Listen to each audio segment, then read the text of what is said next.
there can be the misconception that people who are broke or not able to capitalize on their intellect or their genius are just broken, or they're born bad and they can't cut it. But as you just said, there's a set I guess way to go about accessing information, and even having the mindset that you should be protecting something, right, ahead of sharing or distributing.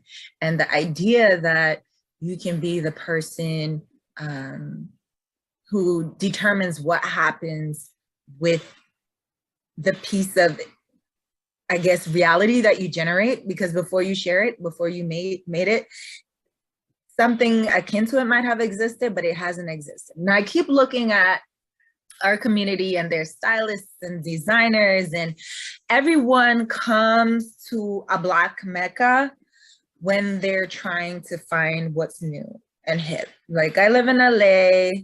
It was the same when I lived in New York. How do we make, the copywriting and the trademarking, I guess, as sexy as the sharing? It's with, Beyonce's dance moves, with the Put a Ring on It song. And, they're the creator of that actual dance move actually copyrighted it. So in the midst of, I believe, Fortnite putting that move on certain avatars that were going to be appearing in the game, the creator and copyright holder of that dance move had filed suit. It has not been resolved yet, but I think one of the things that are interesting is really assessing the extent to which that copyright can be protected. What it ultimately comes down to is, one, getting out in front of it and filing first, right? There's a lot of folks, like, for example, like with the Carlton dance move from the Fresh Prince, who, say, hey, I'm the creator of this thing. But unless a copyright is filed, it's really difficult to enforce that, despite me saying, hey, I was the first one to do it on time. Looking back at the 90s, y'all didn't see anybody but me, being the one who's doing that dance move. Unless you actually have the appropriate documentation in place, really hard fight to win on. And then the other piece is how unique the actual work is.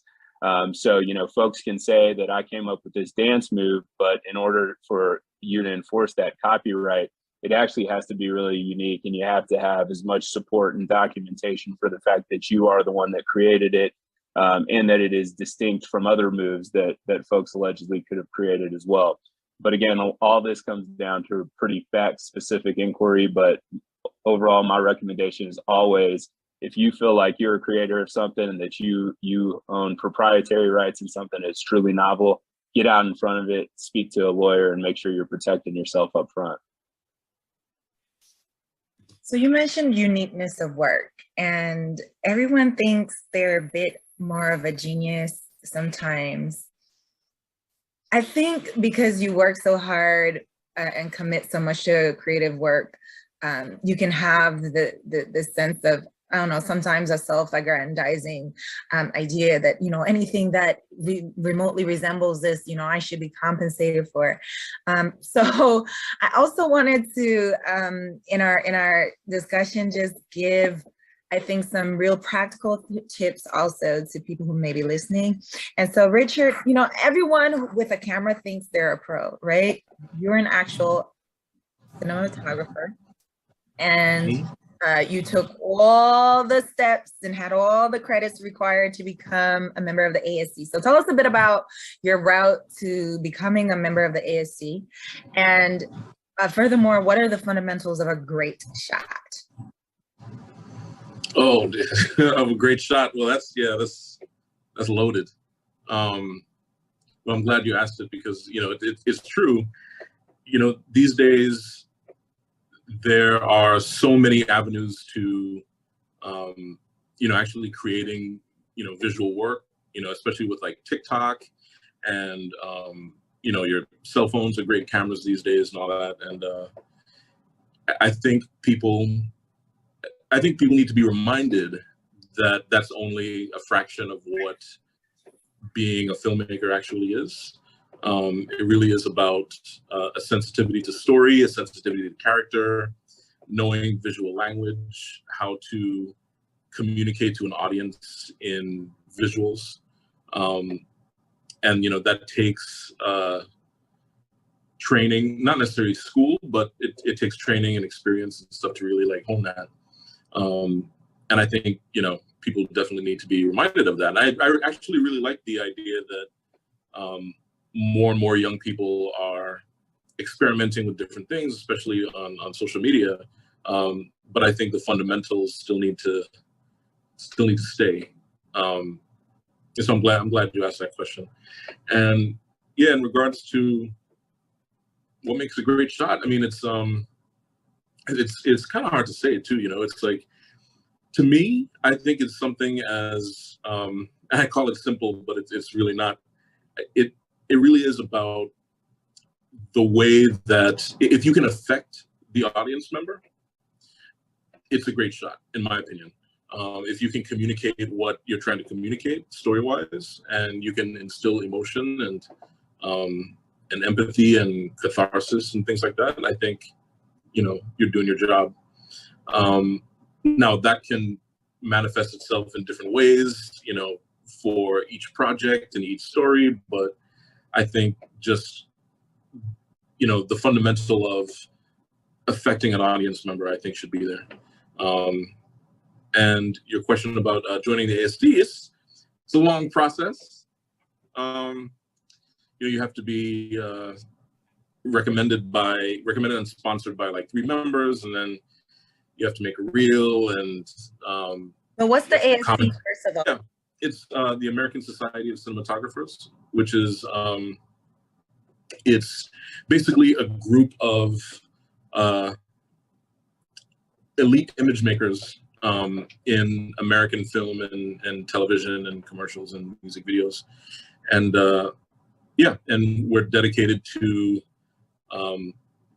preserving the art of cinematography and the art of the moving image and things like that. And when you're a member for life. And it's really an honor to be part of. It's been around for like 100 years, so it's an honor to be part of that legacy. But yeah, it's a long process. It might be boring to talk about now, but it is a long and arduous process, but well worth it. So to creatives who are, budding beginner DPs, directors of photography, and wanting to know, like, how do I get going? How do I get put on? And I have my own opinions about getting put on versus creating your own thing to be on about. What do you say to the people who really just don't know where to start? I'll say read and research. I mean, even as something as simple as this panel, is good ammunition for stuff like that. Especially for people that want to create their own stuff.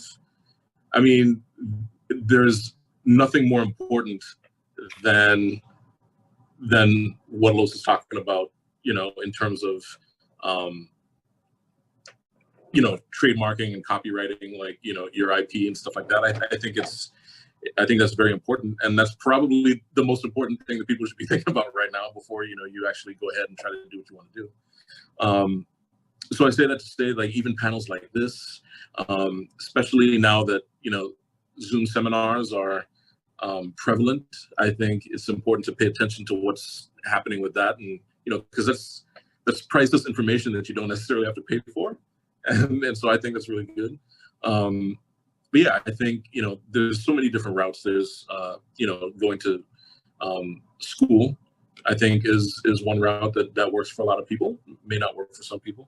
But I think just finding the information as much as you can, because the information is out there, right, with the internet and all that. And I think in regards to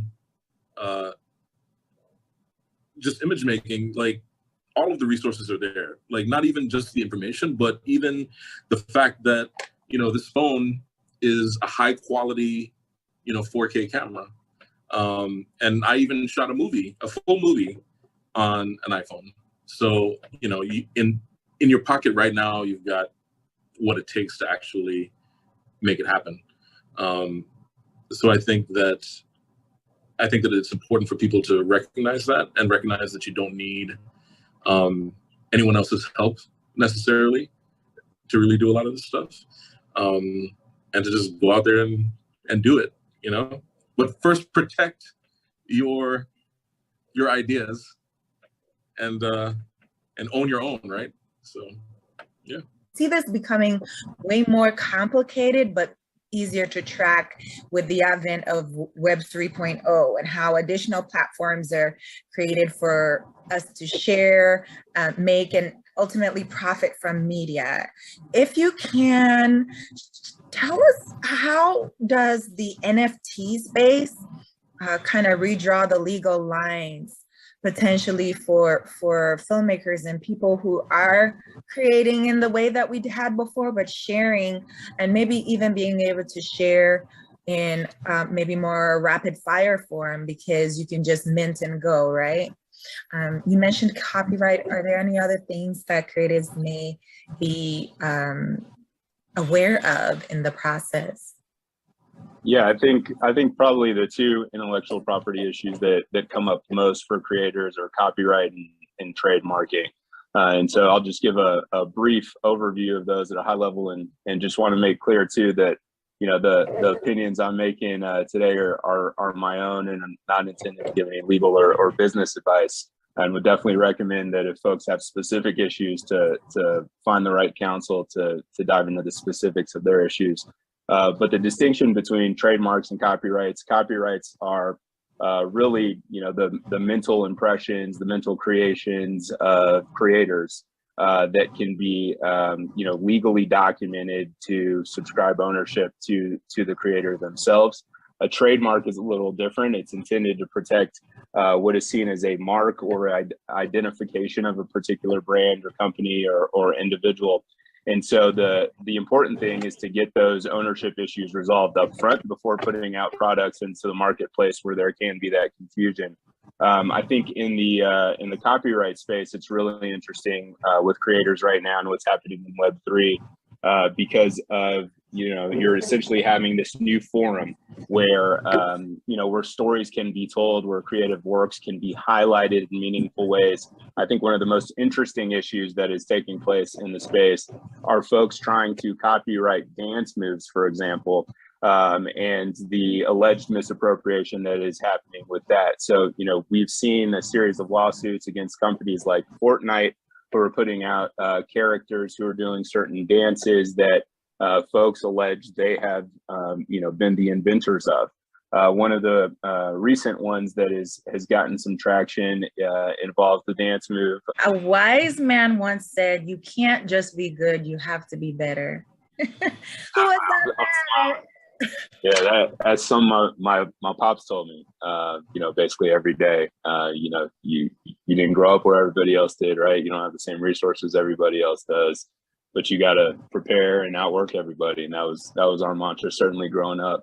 But I will say, you know, the separation on all these things in terms of which creators end up being successful and having the most upside is the ones that really do the hard work that Richard's talking about up front, right? It's the preparation.